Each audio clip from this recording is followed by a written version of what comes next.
Hey out there, what's going on? Welcome to another Fed Day, a version of Market Takes. Thank you so much for being with us. I know you could have been anywhere in the world, but you're here with me on Fed Day. Where would you rather be? And that's even including some of y'all watching this a little later. I know not everybody watches with us live. I appreciate you too. But those of you watching with us live right now, 4 p.m. Eastern, here on Market Takes, I appreciate you the most. So I am Dion Rabouin, reporter for the Wall Street Journal. This is Market Takes. Today we are breaking down, opening up, getting deep inside the FOMC meeting statement. Of course, the Fed chair's press conference that just ended right around 45 minutes ago. We are going to get into all that and talk about what it means in light of this banking collapse, this bank run, this questions about the systemic fragility of the U.S. banking system. You know, I got y'all. That's what we do here on Market Take. So, of course, like I said, we'll be talking through the Fed's rate decision today, how that aligned with expectations and why expectations were what they were. We're going to talk about what the summary of economic projection showed. I think that was pretty important today. And really what the market is taking away from this. Obviously, we're going to talk about the environment coming into today's meeting, how that has been shifted by these questions about the banking sector, and of course, check in on the markets. You know, we always have to do that. We are going to also break down the Powell press conference. We're going to talk about what the chairman said, what he didn't say, what some of those things mean, and kind of read a little in between the lines. And then, of course, you know, we're going to talk about what comes next because we are always looking forward, even though the data that we get is backward looking. Although today, with the Fed statement and the Fed decision, that's all happening today. Markets are reacting today in a major way. We know that. So we're going to get into all of that. So listen, without any further ado, let's talk about what happened today. Let's talk about what was announced. The Fed, the FOMC, the Federal Open Markets Committee, announcing a 25 basis point increase in the Fed funds rate and the effective Fed funds rate. I want to throw this chart up here on your screen just to give you some context of what we're looking at. So where you see at the right of your screen, that's where we are. That line that basically goes just straight up, that's what the Fed has done since March 2022, raising the Fed funds rate, sometimes by 75 basis points, 50 basis points, and today another 25 basis point increase. So they're slowing down the rate of increases, and we are still now, but if you look back there, we're at the highest level that we've been since 2008. 2008 were when rates started coming down as a result of the global financial crisis, the early days. Things like Lehman Brothers, Bear Stearns had failed. And so you were seeing the Fed start to say, uh-oh, we need to start lowering rates. Well, now we're getting them back up to that level again to try and fight the inflation that we have seen in the economy.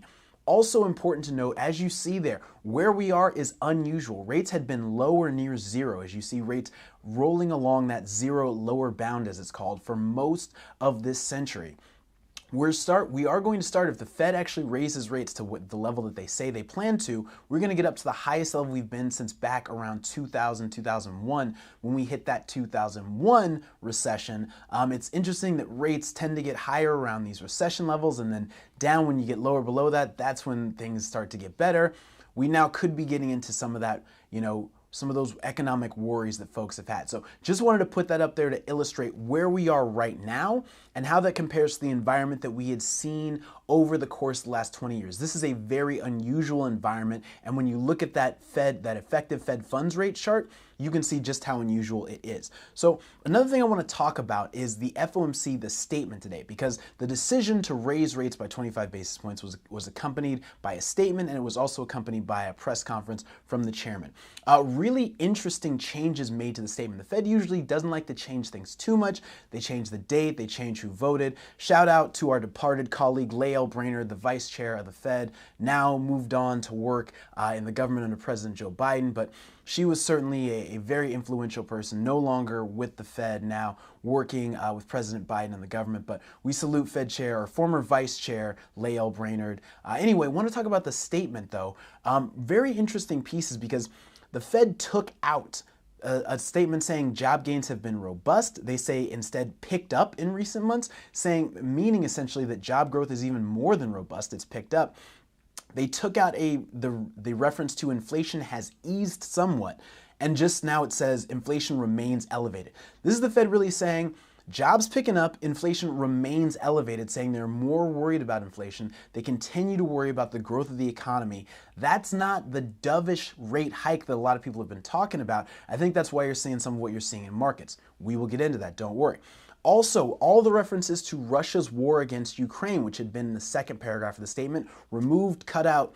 Now it starts with the U.S. banking system is sound and resilient, first sentence in the second paragraph. Recent developments are likely to result in tighter credit conditions for households and businesses and to weigh on economic activity, hiring, and inflation. The extent of these effects is uncertain. The committee remains highly attentive to inflation risks. What that tells you is the committee is now saying, all right, we're not worried as much about Russia, Ukraine, all that inflation. Now we're worried about this banking system, which could urge us to lower rates. I think that may be why, as soon as the statement was released, you saw the stock market jump up, you saw stocks jump higher, and then as the folks were reading through this, the algorithms really reacted immediately to that. But as real traders, as humans came back to their computers and started making moves, you saw a reaction to the rest of the statement. Those were the big important changes in the statement. So definitely keep your eye on that. This banking system thing is something the Fed is keeping watch on, but that's the second paragraph. Remember, the first paragraph, the Fed talks about inflation as job growth has picked up and inflation remains elevated. Not has eased somewhat, we're taking that out.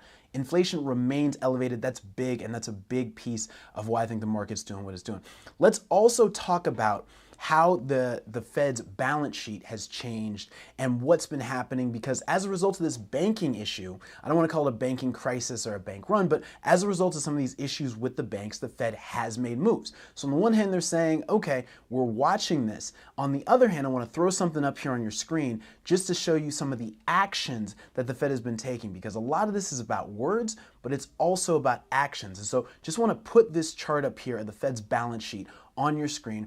Now what you see is just that parabolic rise from 2020. Fed's balance sheet just goes up and up and up. That's what they called QE, or what I guess we in the media called QE infinity, where the Fed said we will buy as many bonds as necessary. They ratcheted that balance sheet up and up and up and up to levels it had never reached before, had never even been close to before. We're always in unprecedented territory. And you got to the balance sheet being about $9 trillion, as in the Fed had bought $9 trillion worth of bonds and other things, some of them being bonds from junk-rated companies, some being big companies like Apple, Verizon, things like that. The Fed was basically buying anything it could get its hands on.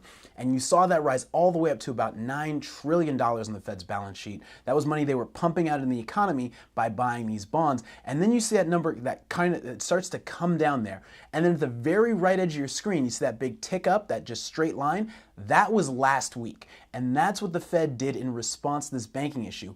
That's almost $300 billion the Fed added to its balance sheet. And that is huge. Now that's more than the week after Lehman Brothers collapsed in October 2008.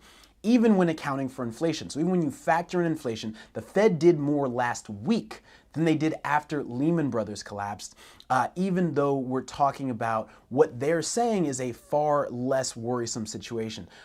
So keep that in mind. Now, just wanted to throw that up there to illustrate just how big and how substantial the Fed's response to that banking crisis, the issues with Silicon Valley Bank, Signature Bank, and others, this worries about First Republic and all those things had been. The Fed was clearly worried. They injected a lot of money into the system.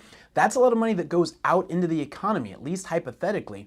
When the Fed's doing all of these things, adding to its balance sheet, they say, we're doing this because we're trying to support and uplift the economy. Well, as they're trying to rein in the economy, raise rates to kind of lower inflation, they also just pumped about $300 billion, which is kind of doing the opposite of what they had talked about. Now, Fed Chair Jerome Powell was asked about this during the press conference. He kind of said, oh, this is different.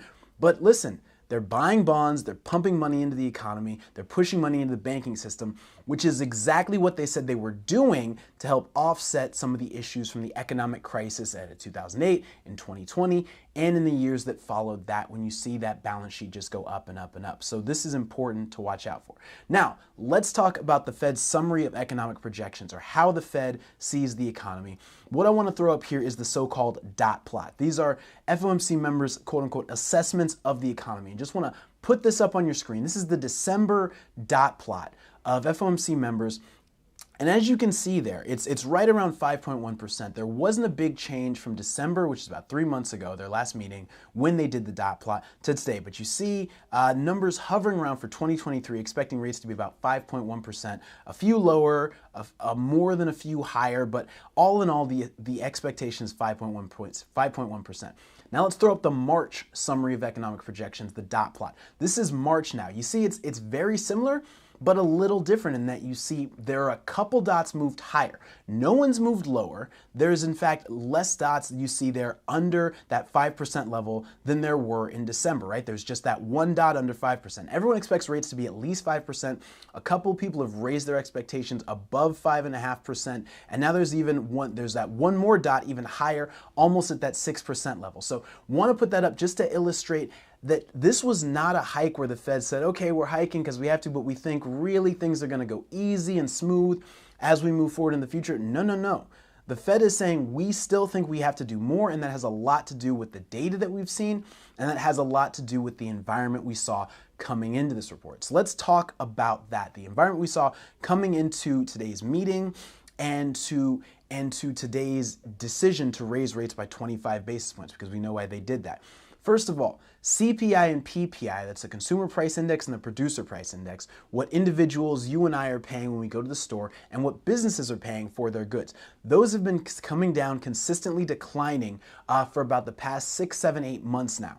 We've seen those decline, and we've seen also the outsized role of shelter, aka housing, aka rent prices, and home prices. That's been holding it up, even though the Fed's real-time indicators have shown that that's declining. Fed Chair Powell mentioned that today in the press conference. He says, we know that new leases are being signed at the pace of inflation in leases and in rents is coming down. We've seen that, even though in CPI and in PPI, it's staying elevated. Remember, if you watch market takes when we did CPI at our this was last week on, I believe, the 15th of March, we talked about the outsized role that shelter, aka housing, was playing. And we know that this is a lagging indicator. It takes a long time for this to get factored into the reports. And so when you're seeing shelter holding up CPI, well, you can assume, and it's probably safe to assume, that CPI is actually lower than what we're seeing in some of those numbers. And PPI is lower than what we're seeing, even though it plays a much smaller part. So with CPI being lower and inflation for consumers overall being lower, that's good news for the Fed. It says that they can slow down. We also have seen that over the course of this time, services inflation has been picking up, while goods inflation, which drove a big part of the increase in inflation over the past couple years or so, as we've been in this pandemic environment or post-pandemic environment, goods prices have been picking up. Well, they've come down considerably, but now services prices are coming up, as in what you pay when you go to the doctor, what you're paying when you're going out to the bar, restaurants, when you go see a specialist for some medicine, or when you just go to the amusement park. All those things are services rather than goods. Those are things that you buy on Amazon or when you go to the store. Those prices are rising even while goods prices are declining, and that's what the Fed is concerned about. Fed Chair Jerome Powell spotlighted that today. One thing to worry about with that as well has been the jobs report. Jobs have been growing at a very fast pace, and we have not seen the sort of moderation or decline in pickup in jobs growth that the Fed wants to see. The Fed wants to see, it is said in its summary of economic projections, it expects unemployment to rise about 1%. That means millions of people lose their jobs. They also want to see fewer job openings. And what we saw in the JOLTS report, the Job Opening and Labor Turnover Survey, was there have been fewer job openings added, as in people are posting fewer jobs, looking for employees, than they had previously. That has come down a little bit, but not a lot, and we're still seeing that at a very high rate. So all those things support kind of the Fed taking its foot off the brake and sort of slowing down, doing a little bit less. On the other side of that, we do have the China reopening. We have that services increase in prices that we've seen, and that affects a lot more of the economy because the U.S. is a mostly service-based economy, unlike other places like Germany, China, etc., that are still based on exporting goods. You've got also, with China reopening, you've got a number of other countries seeing inflation pick up. Inflation in France rose to 6.2% in February, up from January. Inflation in Japan rose to 4.4%, up from in January. In the UK, inflation is still double digits, and the Eurozone inflation fell just a little bit from 8.6 to 8.5%. What's that telling us? That's saying that all over the world, inflation is still either picking up or coming down just a little bit. And that impacts us because this is a global economy. No economy exists in a vacuum. Everything happens with relation to other economies. All those things are worrisome. Also, we saw those existing home sales. The report that came out earlier this week showed existing home sales up 14.5%. That's the thing that the Fed's policy can have the most direct impact on, and it's showing that existing home sales spiked up after coming down consistently for a number of months. Housing starts also up by about 10%.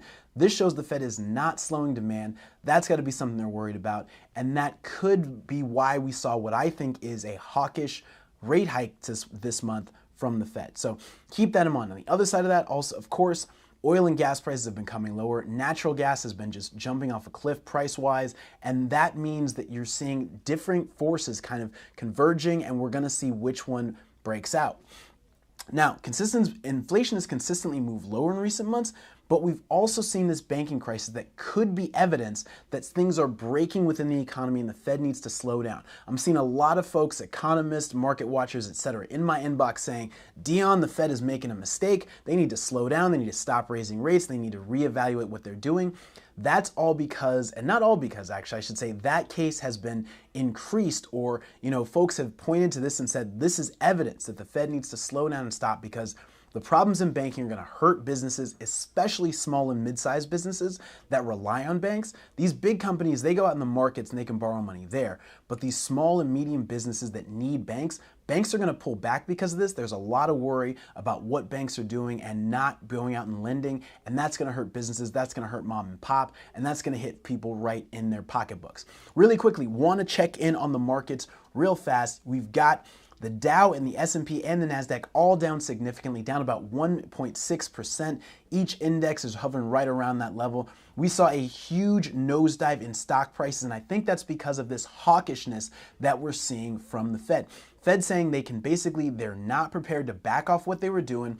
The market could be thinking one of two things. One could be that the Fed isn't seeing the forest for the trees, that they're not understanding what's happening here in the market and that they're making a huge mistake. The other possibility is that they see, okay, the Fed is determined to get inflation down, and so we are seeing these moves in inflation, the ones we talked about, prices moving higher on services, things like job increases continuing, and they've seen, okay, the Fed is going to get back to doing what it was doing when we were worried. Now it's time to sell stocks. It's time to get out of risk. It's time to move things lower because the Fed is going to be back on its horse, making moves, taking action, and that's not going to be good for stocks. It could be either one of those. We're seeing the same move in the bond market. You're seeing bond prices move higher, which means those yields are falling lower. Really across the board, the 6-month is up about 5 basis points today in price, down about 5 basis points, in yield. The 10-year is down about 14 basis points in yield. These are some pretty significant moves. 5-year and the 3-year down about 23 basis points in terms of the yield there. Also, let's check out crude futures. I think is really interesting. Brent crude is down about 1%. WTI is up about 0.5%. Very interesting, but gold and silver are up huge. That shows you that the market is worried about recession. We're seeing gold up about 1.8%, almost 2%, silver up almost 3%. Those are generally worries about recession, and that's what we could be seeing here from the market. Also very important, don't want to skip out currencies. The euro is up big on the dollar, but that move has come down significantly. If the dollar and the euro ended about parity today, or the dollar ends up rising, that could be a significant notification to the rest of the market that there are real worries about recession and about the fate and about the path for growth moving forward. All right, listen, we were going to talk a little bit about the Powell press conference, but I think I talked about that. Fed Chair Jerome Powell highlighted again super core inflation. That's that services X housing, or core services X housing. Really a particular measure that's still rising, and the Fed has said our eyes are still on that, and I think that was a signal to the market. Things haven't changed. The Fed is still doing what it's doing. Maybe we shouldn't have gotten all excited over these past few days. What comes next? Well, we've got new home sales tomorrow. This existing home sales report was bad if you're worried about inflation, because it shows that people are not deterred by mortgage rates where they are. Single family and multifamily homes picked up in this last report. That report was all bad for inflation. This next report, new home sales, that's out tomorrow on Thursday, that's going to give you a big signal on whether or not the Fed's the Fed's rate hikes are having an impact on the overall housing market. Maybe new home sales turned down. Existing home sales are about 85 to 90% of the market. So that was the big report. But new home sales would kind of either bring that home or refute that, because we also saw it with housing starts. Also, the Fed discount window borrowing numbers are out tomorrow. We're going to get an update on that. That's where we saw this big almost $300 billion increase from last week. We checked that on Thursday. It's coming out tomorrow. Be sure and check that out. That's going to tell you how much more banks are taking advantage of the Fed's money. Also, flash PMIs on manufacturing services out Friday, the latest update on the economy and how businesses see it. And of course, next week we'll have pending home sales on Wednesday, University of Michigan consumer sentiment on Friday, and New York Fed President John Williams will talk about how he's seeing the economy. He's a very close confidant of Fed Chair Jerome Powell, and we know that when John Williams is talking, he's speaking what the Fed is thinking. Very important to check out what he's saying. Listen, we went a little long today here on Market Takes, but those of y'all that are stuck with me, that are still with me here, I appreciate you being here. I know you could have tuned out at any time, gone anywhere else in the world, but you're stuck here with me, and I appreciate that. Look, thanks for being with us so much on Market Takes, and we will see you next time.